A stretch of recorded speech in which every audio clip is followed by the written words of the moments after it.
Hello guys! ఈరోజు మనం defence and energy security stocks గురించి మాట్లాడుకోబోతున్నాం. మీరు చూసినట్టయితే జియో పొలిటికల్ టెన్షన్స్ పెరిగాయి. సో, దీనివల్ల డిఫెన్స్ స్పెండింగ్స్ పెరిగాయి. సో, దీనివల్ల ఏమవుతుందంటే డిఫెన్స్ స్టాక్స్ భారీగా ర్యాలీ అవుతాయి.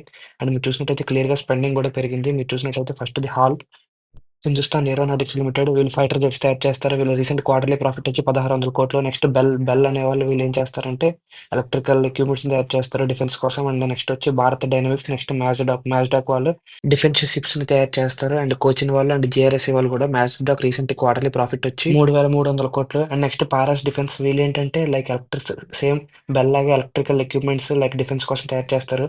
అండ్ ఇవి కూడా భారీగా ర్యాలీ అయ్యాయి. అండ్ మీరు చూసినట్టయితే సోలార్ ఇండస్ట్రీస్ ఇది కూడా one of the top player డిఫెన్స్‌లో. సో, మీరు చూసినట్టయితే ఈ 5, 6 గుర్తుపెట్టుకోండి. Hindustan Aeronautics Limited, BEL, Bharat Dynamics, Mazagon Dock, Cochin Shipyard and Solar Industries and GRSC and Paras Defence ఈ 8 భారీగా పెరుగుతాయి. ఎప్పుడైతే జియోపొలిటికల్ టెన్షన్స్ పెరుగుతాయో ఈ 8 స్టాక్స్‌లో ఇన్వెస్ట్ చేయండి. ప్రతిసారి జియోపొలిటికల్ టెన్షన్స్ పెరిగినప్పుడు అట్‌లీస్ట్ ఒక 3-4% ర్యాలీ ఇస్తే మనకది సరిపోద్ది. నియర్లీ 4-5%. సో, ఏంటంటే మార్కెట్ పడిపోతున్నా కూడా ఇవి పెరుగుతాయి డిఫెన్స్ ఎందుకంటే వార్స్ జరిగేటప్పుడు. So, thank you. Like, share and